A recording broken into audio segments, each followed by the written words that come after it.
resolution sa Duterte Youth by a vote of 2-1 canceling the registration of Duterte Youth Party List. Of course, bagamat iyon ang naging desisyon ng Comelec Division, ay mayroon pa naman din remedyo yung naturang party list. Pwede pa rin sila mag-file ng motion for reconsideration upang ma-resolve yan ng Commission and Bank. Yung presiding commissioner ay nag-dissent doon sa naging majority decision ng dalawang miyembro ng division. For the information of everyone, ang original na decision ay ang ponente ay ang presiding commissioner, subalit nag-dissent yung dalawang miyembro ng komisyon, kaya naman nire-raffle ito upang mapunta doon sa isa sa dalawang nag-dissent. Kaya yung isa sa mga nag-dissent, ginawa na niya ang kanyang majority decision upang maging majority decision siya, na kung saan yung presiding naman ang nag-dissent doon sa naging decision po nila. Meron din po ilalabas na isang desisyon.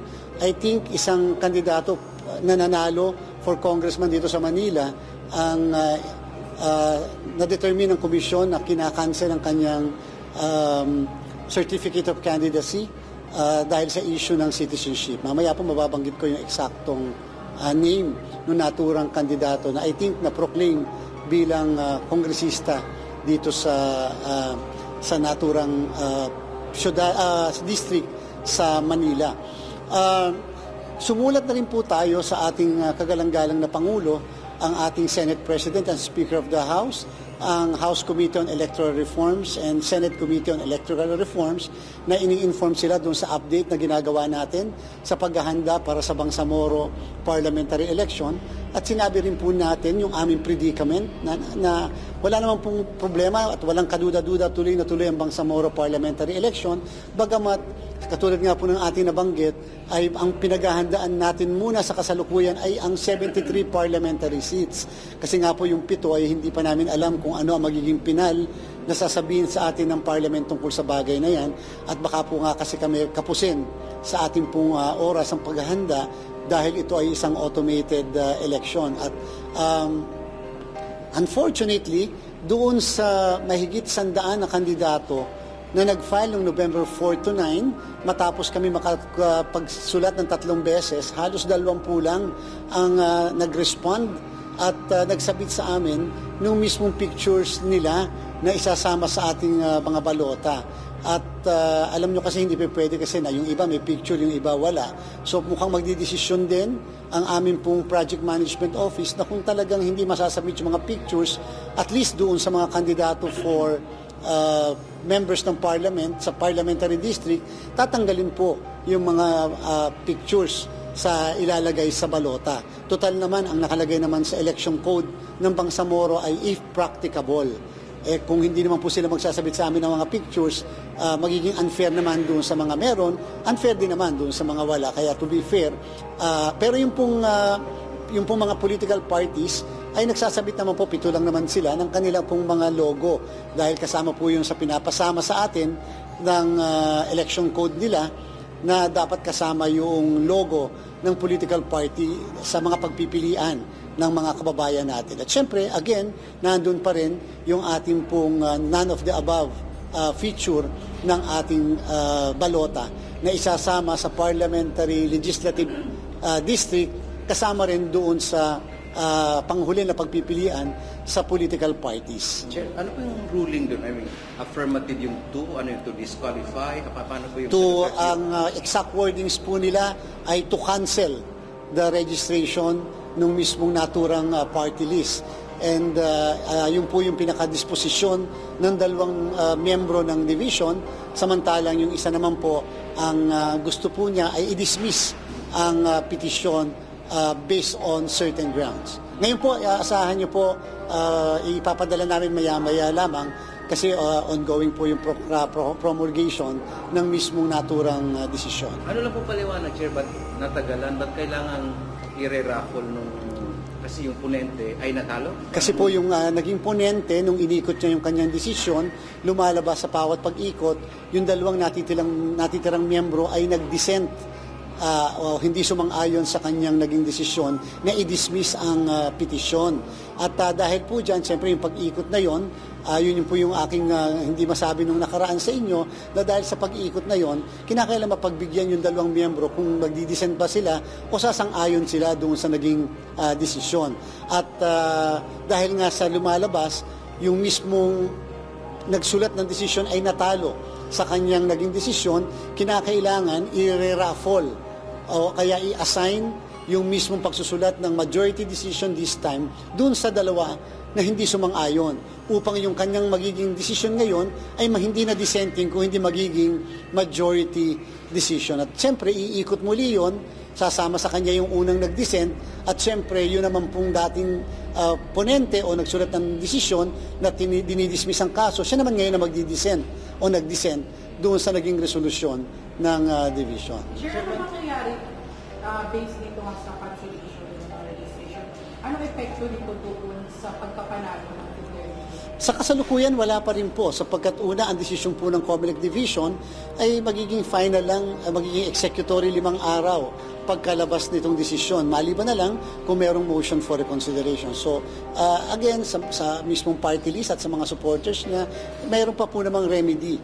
At yan po yung pang-una lang na proseso na kinakailangan i-resolve ng COMELEC Division, yung naturang kaso after almost 5 years na nakapending yung kaso na yan. Chairman, ano po yung reason kung bakit, for soundbite lang, ano po yung reason kung bakit na-cancel yung kanilang registration? Ano po grounds to? Sa pagkakabasa ko na kanina nung resolusyon, ay sinasabi nila yung kawalan ng publication, kawalan ng hearing, non-compliance do sa mga requirements na hinihingi mismo ng COMELEC Resolution 9366. Yan yung guideline sa pag-accredit ng mga party list.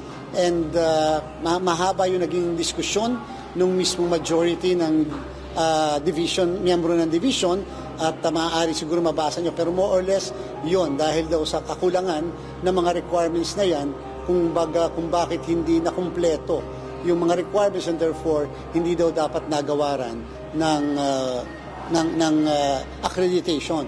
Well, kung hindi ako nagkakamali, may discussion din doon ng division na kung bakit kahit nakatakbo yung naturang party list ay hindi pa rin nawala ang jurisdiction ng komisyon patungkol doon sa issue kung dapat ba o hindi dapat na-accredit yung naturang party list. Si Chair, kung may legal recourse pa naman sila, matatapos nyo ba before June 30? Ba mag-MR po sila sa ANBAC? Ayaw natin po magbigay ng period sa point na yan. Unfair po kasi dun sa party list kung magbibigay tayo ng period. Siyempre po, ayaw naman natin silang madaliin sa remedyo na gusto po nilang ma-avail. So, ibig sabihin, kung mayroon silang 5 araw to file the motion for reconsideration, ibigay po natin sa kanila yung 5 araw to file the motion for reconsideration. At siyempre, after po nga i-file kasi yung motion for reconsideration, nasa petitioner po kung gusto niyang mag-file ng komento sa motion for reconsideration o hindi na, or at the same time, pagkatapos po niyan ay iraraffle ang naturang motion for reconsideration sa isa sa mga miyembro ng COMELEC and Bank. Chair, for the record, that's then po ba sa 2019 case file? 2019 case po ito, nangangahulugan meron pa pong isang pending na kaso na nasa First Division naman, patungkol naman dun sa isa pang issue na na-file. I think it's about issue of red tagging and such other allegations and issues pa. Chairman, yung magiging tanong ngayon, for the record lang din, ibig sabihin ba nito, hindi sila makaka-assume na sa 20th Congress? Hindi pa po. Hindi pa po at wala pa pong kasagutan sa kasalukuyan. Nililiwanag po natin.